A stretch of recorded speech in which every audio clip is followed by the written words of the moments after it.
بسم اللہ الرحمن الرحیم۔ السلام علیکم۔ اللہ کے پیارے بندو، نماز نبوی ایک دفعہ پیارے نبی محمد صلی اللہ علیہ وآلہ وسلم پر درود پاک پڑھ لیجئے گا، یہ ہمارے فائدے کی چیز۔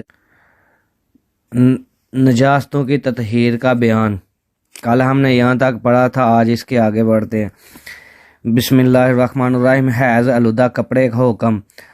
اسما بن ابو بکر رضی اللہ تعالیٰ عنہ روایت کرتی ہیں کہ ایک عورت نے رسول اللہ صلی اللہ علیہ وآلہ وسلم سے پوچھا کہ جس عورت کے کپڑے کو حیض ماہواری کا خون لگ جائے تو وہ کیا کرے؟